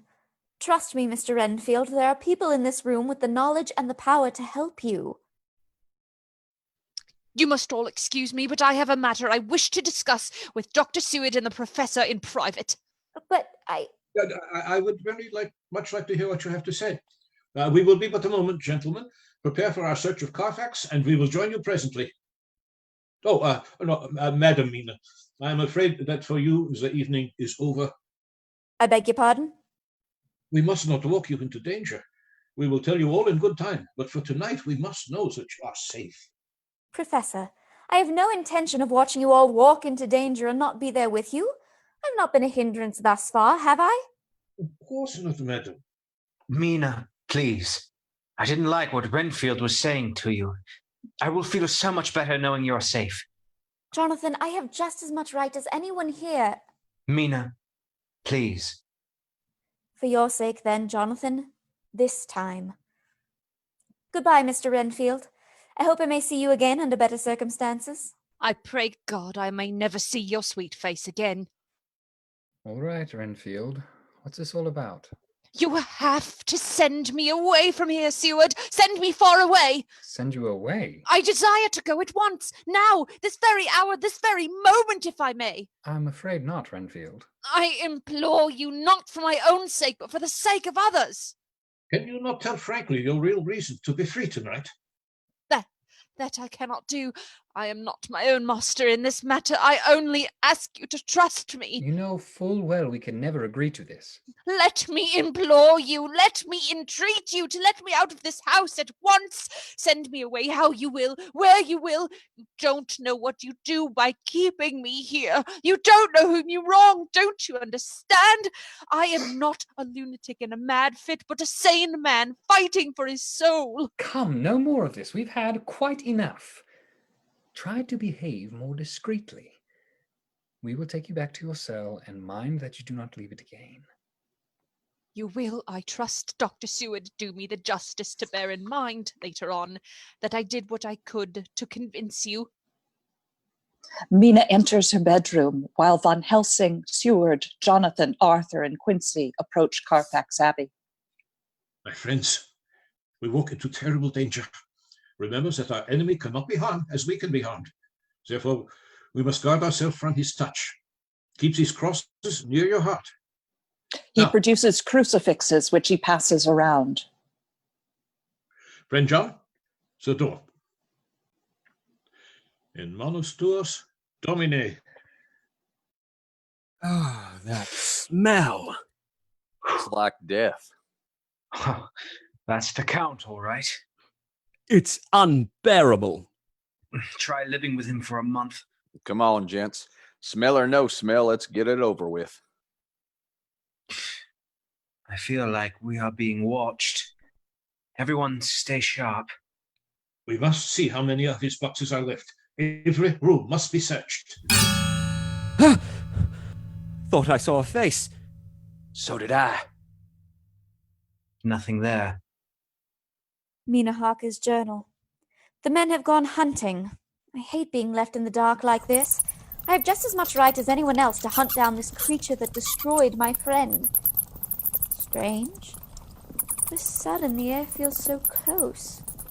My eyes are so heavy. Mina. Hello? Jonathan, is that you? Mina, come to me. Diary of Jonathan Harker. We searched Carfax from top to bottom. 29 is the final number. Only 29 of the 50. Yes, and we searched every room twice. 21 missing. What do we do about these? Burn them?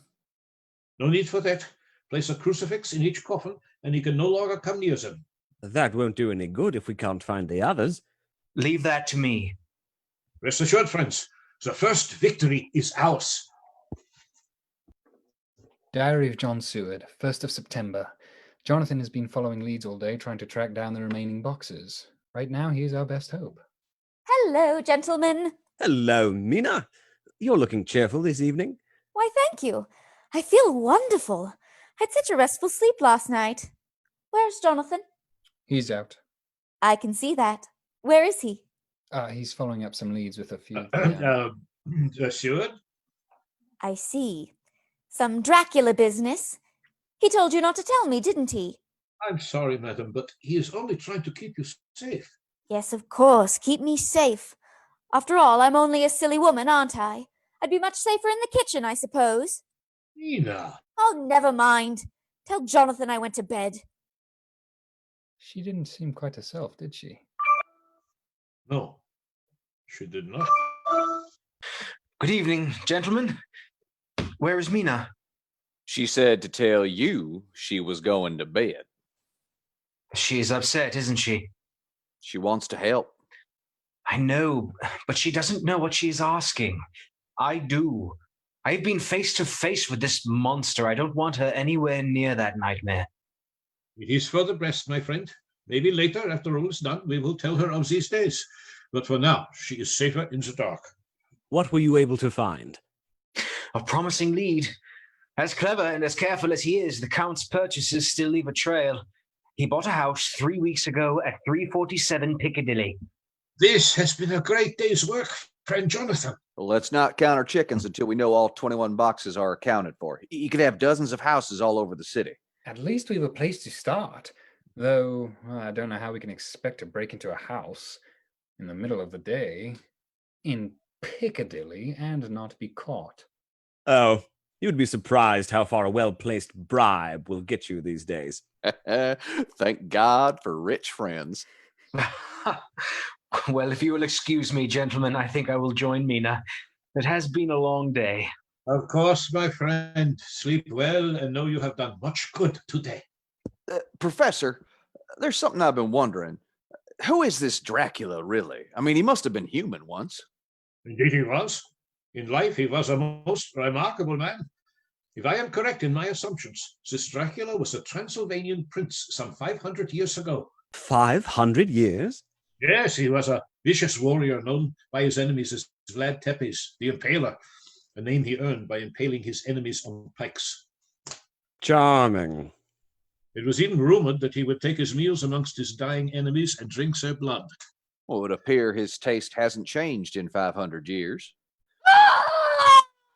What in the hell was that? It sounded like Renfield. We rushed to Renfield's room and found the man lying on the floor, bloody and broken. My God, is he alive? Just barely. What could have happened to him? I hope he will be able to tell us. His words may be worth many lives. Renfield? Renfield, can you hear me? Who? Dr. Seward? Yes, Renfield, it's me. I have had a terrible dream. Why am I on the floor? Don't try to move. Tell us of your dream, Renfield. I must not deceive myself. It was no dream. What happened? I'm dying, aren't I? I have but a few minutes. I have something I need to say. Last night after you left me, after I implored you to let me go away, he came to me. Go on. He came to my window in the mist. I didn't ask him to come in at first, though I knew he wanted me to. Then he began promising me things. Not in words, but by doing them. Doing them? By making them happen. A dark mist spread over the lawn, coming on like a flame of fire. Then he parted it, and I could see that there were thousands of rats with their eyes blazing red, like his, only smaller. I thought he seemed to be saying, "Rats, rats, rats, thousands, millions of them, all red blood. All these I will give to you if you obey me." What did he want you to do? Before I knew what I was doing, I found I was opening the sash and inviting him in. Renfield! Renfield! All day I waited to hear from him, but he did not send me anything, not even a fly. Tonight he came through the window, even though it was shut, without knocking, like he owned the place. He doesn't care for me, he only cares for her. He is favouring her and leaving me with nothing. So when he came in tonight, I was ready for him. I have heard that madmen have great strength, and when he came in, I grabbed him and held as hard as I could. Then I saw his eyes, and my strength became like water. He picked me up and slammed me down as if I was a door. Then he slipped under the door. He is here. Arm yourselves. There is not a moment to lose. Jonathan? Jonathan, wake up! Jonathan? If you make a sound, I will snap his neck before your eyes. So, you, like the others, would play your brain against mine. My, who commanded nations hundreds of years before you were born. You would help these men to hunt me and frustrate my designs.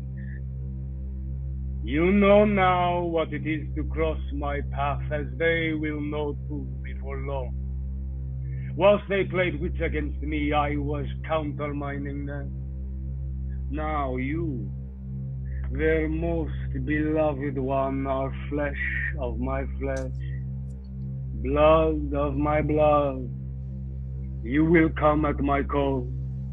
When I will it, you will cross land or sea to do my bidding. To that end. Dracula opens his shirt and with one of his sharp nails draws a vein open in his chest, then forces Mina's mouth to the blood. Suddenly the door bursts open as Quincy and Arthur break it in. Mina! Dracula has both Mina's hands in one of his and is grabbing her throat with the other. When the men enter, Dracula snarls viciously at them. And Quincy rushes forward to attack. Dracula throws Mina down on the bed with incredible force and holds out one hand toward Quincy, the force of which flings him across the room. He moves to leap at the men, but at that instant, VanHelsing holds out his crucifix. It's back! Dracula stops short. The others follow suit and push Dracula into the corner. Suddenly, the lights go out in a great gust of wind, as if a dark cloud has covered the moonlight. The light returns quickly, and when it does, Dracula is gone. It is all right, Madam Mina. It is over. Quincy, are you all right? Don't worry about me. He might still be in the house. Come on. Jonathan, can you hear me? Seward, what happened? What happened to Mina? Was he here? Yes, but we drove him off. Where? No, stay with me. Don't leave me. Do not fear, my dear. We are here. And while you are close, we are close to you. No foul thing can approach. Mina. No, Jonathan, I must never touch or kiss you again. What are you talking about? It's too dangerous. You mustn't come near me. I am not afraid. Nothing will come between us, not even this. There is no sign of him anywhere. We looked into Renfield's room, but... But what? He's dead. Poor man. Friends, we have made a great mistake. We sought to protect Mina by keeping her in the dark. We were wrong to do this. From now on, nothing must be kept from her. No more secrets. The situation is bad. The vampire has baptized Madame Mina in his own blood. Now, in life, she will become the foul thing of the night that he is. You mean I will change whether I live or die? Yes. It is more important than ever to find him and destroy him. Only then will you be free. Oh God, this is his way of punishing us. Exactly. But do not despair. Today is ours. We have all this day to seek out his lairs and sterilize them. Then what are we waiting for? Are we all armed? Yes. You bet. Good. Place your weapons on the table. What for? Against the enemy we face. They are useless. I don't know about that. This seems like it could do some damage. A kukri. I've read about these. Good God, it's practically a sword. Cute. This here's a Bowie knife. Oh, show off. If we are finished measuring weapons, lay them on the table. In nomine Patri, et Filii, et Spiritus Sancti. Now, they will protect you. I always wanted a magic knife. Madam Mina, you are quite safe here until sunrise, and before then we shall return. But before we go, let me see you armed against personal attack. Let me hold this cross to your forehead. In the name of the Father, the Son, and the Holy Ghost. The cross, it burned her. Mina, Professor, what is this? It's happening already. I'm changing. I won't let that happen. But what can we do against a power like his? We won't quit, Mina. I'll die before I see you in his hands. That goes for all of us. You see, he has all the powers of darkness, but we have something much stronger. Do not give up hope. Thank you, all of you. Come, gentlemen, we must waste no time. To one thing I have made up my mind. If we find out that Mina must be a vampire in the end, she shall not go into that unknown and terrible land alone. We boarded the train for his house in Piccadilly and searched it from top to bottom. 20. Only 20? Are you sure? We searched every room twice, only 20. Damn. One box missing. What do we do now? Now, we wait. What about the missing box? The Count is sure to come here before sundown.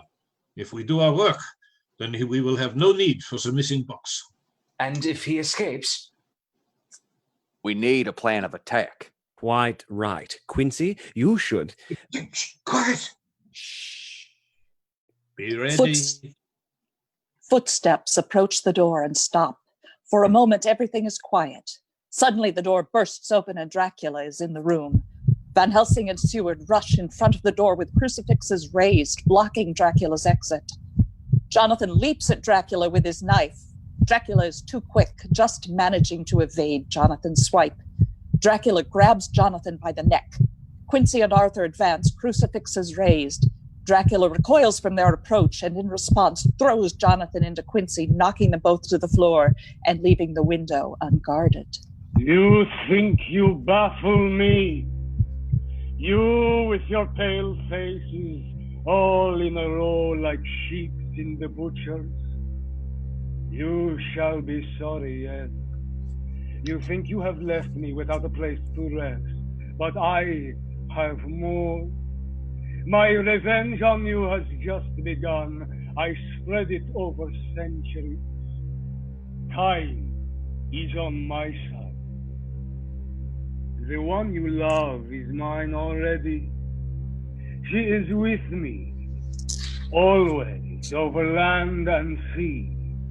Through her you shall all be mine. Dracula jumps out of the window. In a flash, Jonathan follows Dracula out the window. Quincy and Arthur rush out the main door. We'll try to head him off. Seward, we have learned something much. For all his brave words, he fears us. He fears time. For if not, why does he hurry so? Mark me, he fears us. No sign. We lost him. The sun will set soon. We must get back to Mina. Sterilize these boxes, then all we can do just now is done. We need not despair. There is but one more earth box, and we shall find it as I live. Mina Harker's journal.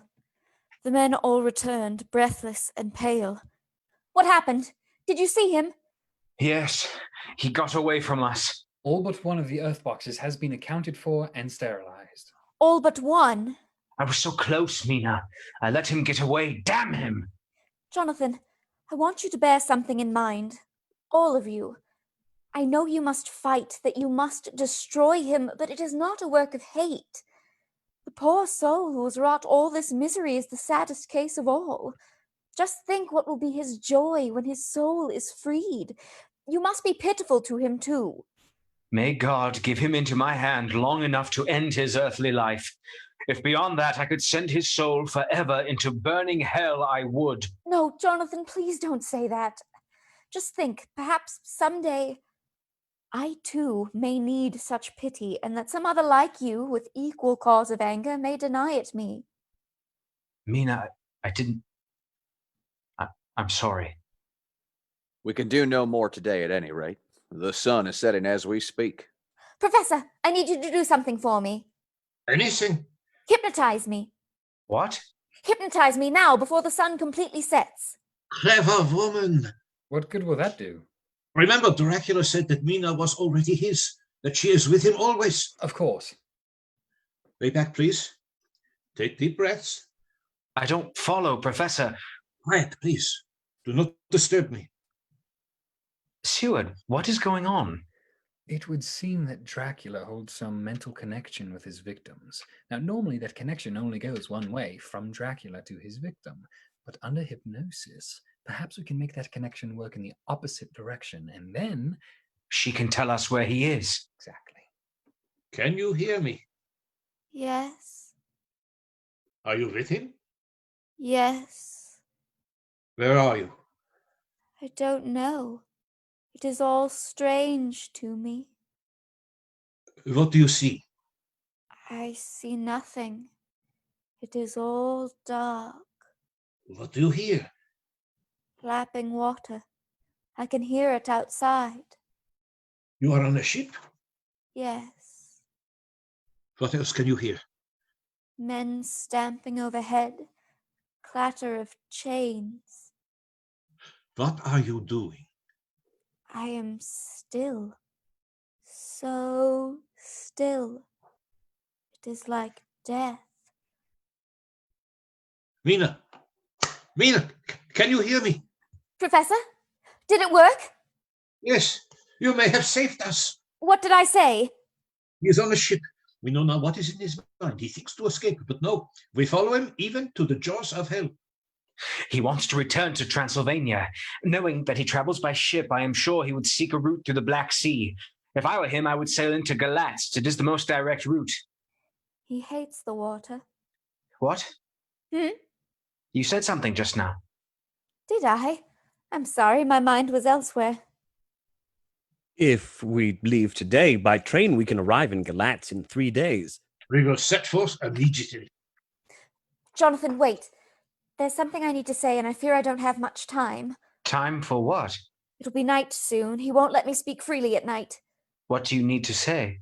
You must promise me that, should the time come, you will kill me. What? Promise that you will do for me what they did for Lucy. No. No, I can't promise this. I won't. You must. Why are you saying this? Jonathan, you know me better than anyone. You know I would not ask this lightly. What happened to Lucy was a sacrilege. My sweet, loving friend turned into a monster. You cannot let that happen to me. Mina, I understand. I do. But it will never come to that. We are going to kill him. That will be the end of it. We don't know that. I know how hard this is, but I need to know you will not let me suffer. I promise. 7th of September. Aboard the train bound for Galatz. We laid out our plan of attack. Once his ship lands, there are any number of ways to get to the castle. Trains, river passages, and mountain roads all offer access. So we pick the fastest route and get to the castle before he does. But which is the fastest route? Road, rail, or water? Perhaps I can help. We can rule out the road, as there he would run the greatest risk of capture, either by us or by other officials. We can also rule out by rail, since here he would be at the mercy of train delays, which are very common in this part of the world. That leaves water, which is his safest and fastest route. I've studied the maps and have found that the Sereth River would take him right to the Borgo Pass, as close a route to Dracula's castle as can be reached by water. Mina is once more a teacher. Her eyes have seen, but are blinded. On horseback, we can reach the castle before he does. I will buy us some horses. We must assume that he is using the Slovaks as his servants. They are strong and carry heavy arms. I brought along some Winchesters. They're pretty handy in a crowd. What about Mina? She will come with us right into the heart of the enemy's country. I know we vowed not to keep anything from her, but to bring her right into the jaws of his death trap? Not for the whole world. Mr. Harker. I don't want her anywhere near that place. Poor friend, in order to save Madam Mina from that awful place, she must come with us. How does bringing her there keep her safe? Think, Mr. Harker. She is under his spell. When he wills it, she must cross land or sea to do his bidding. To resist his call would kill her. He's right, Jonathan. I can feel his power over me growing. I can't resist him. I'm not strong enough. Yes, you are. I know you are. No, Jonathan, I'm not. I hear him in my head all the time now. I'm not even in control of my own mind. Mina, I am sorry I brought this upon us. If I hadn't gone to Transylvania, No, none of this is your fault. We have all been set on this path, and we must see it through together. Diary of John Seward, 24th of September. 3 days on the road, arrived at the Borgo Pass just after sunrise yesterday morning. We will make camp here for tonight. The air feels so heavy all of a sudden. Yes, and the birds have stopped singing. It's the castle. We've entered its shadow. It knows we're here. Which is the way? That way. How do you know? Of course I know!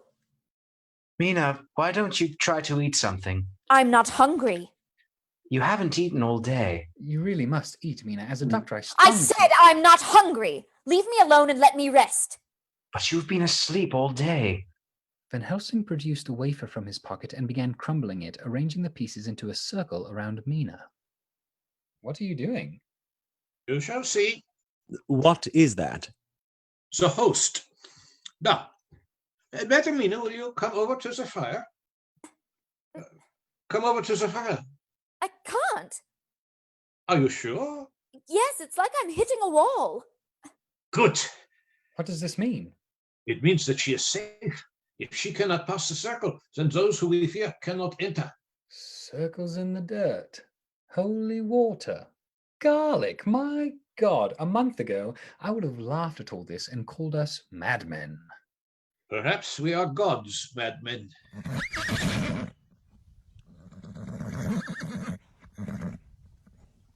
What in the hell is that? Everyone, inside the circle. Quick, quick. What is it? It's them. Sister, at last you've come. We have been waiting for you. Stay back. Oh, look, sister. It's our favorite present. He left us so soon. We didn't get a chance to play. Oh, but he came back to us. Oh, and he brought our sister with him. She will never be one of you. She already is. Stop! Do not leave the circle. Seward, grab him. That circle won't protect you for long. He's almost here. Come to us, sister. We will welcome him together. Professor, please. You are afraid of them? Yes, make them go away. God be thanked. If you are afraid, you are not yet one of them. Back! You are not welcome here. You think you can stop him? This is his land. This is his home. You are nothing. You have no power here. Get back! This is holy ground. Killing the horses!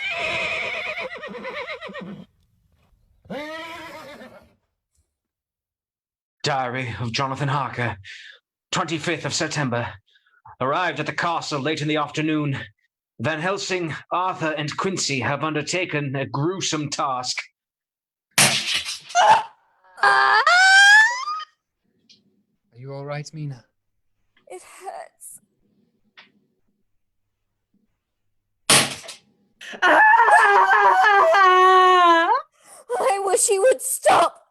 We are running out of time. I'm afraid you're right. Her pulse is very weak and her teeth are growing.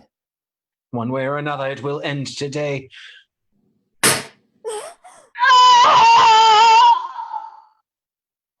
The butcher's work is done. Those 3 poor souls are free. All the entrances to the castle have been fixed with a crucifix. We have him trapped. He's coming. He's close. This is it. Everyone arm yourselves. He's coming for me. Professor, get Mina to safety. He's here. 4 Slovaks enter crowded around a wagon. On the wagon is the earth box. Move away from that box. The Slovaks charge. Jonathan fires his revolver, wounding 1. Quincy levels his rifle to fire, but the Slovaks are too fast, getting in too close and engaging hand to hand. Jonathan fights with his long kukri knife, and Quincy pulls out his bowie knife, fighting off the attackers. Quincy, get to the box! Quincy throws off another attacker and rushes for the box, which is bound shut by leather straps. Quincy starts to cut the straps, but is surprised from behind by a Slovak who stabs him in the back. Yeah! Quincy reels back and gets the upper hand on his attacker, killing him. Quincy! Jonathan throws off his attacker and jumps on the box. Suddenly, the Slovaks stop fighting and look toward the setting sun. Harker, hurry! It's the sun! The Slovaks all exit, staring in horror from the box to the setting sun. Jonathan cuts the final strap as the sun sets completely. You are too late. The box bursts open, and quick as a flash, Dracula has Jonathan by the throat. You are too late. Dracula throws Jonathan like a rag doll. The others approach to rush at Dracula with their weapons drawn. Stay! I can't move. You dare to think you can defeat me?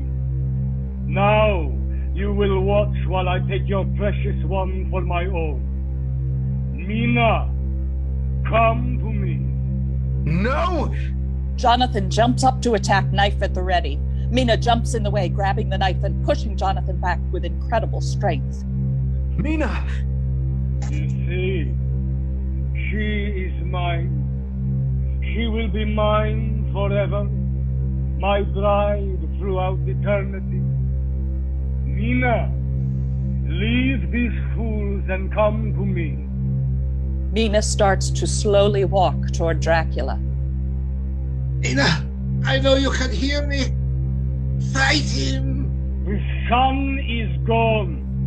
There is no power in heaven or on earth that can fight me. Mina, fight him.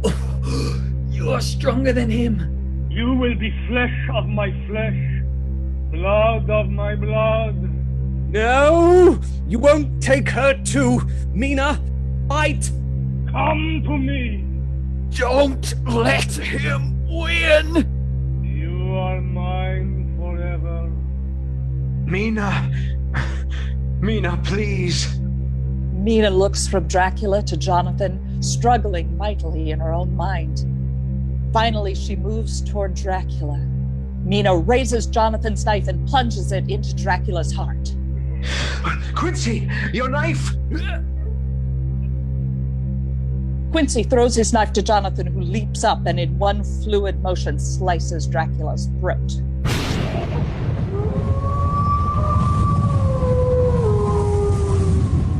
In an instant, Dracula's body disappears, dissolving into dust. Mina, are you all right? His eyes. I felt so lost. I heard your voices, but I couldn't move. And I heard you. You came back to us. You beat him and came back to us. Quincy, you're wounded. Let me take a look. How is he? There's nothing we can do. Oh no, Quincy. No, Mina. Don't be sad for me. Well, it hasn't been in vain. Look, that scar on your forehead is gone.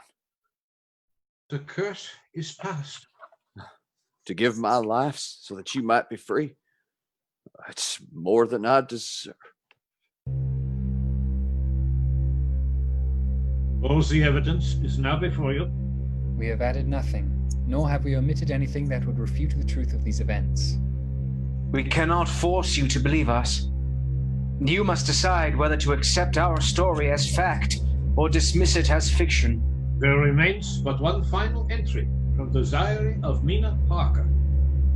I shall be glad as long as I live that in the moment of Dracula's final dissolution, before the fiend's body crumpled into dust, there appeared in the face a look of peace, such as I never could have imagined might have rested there.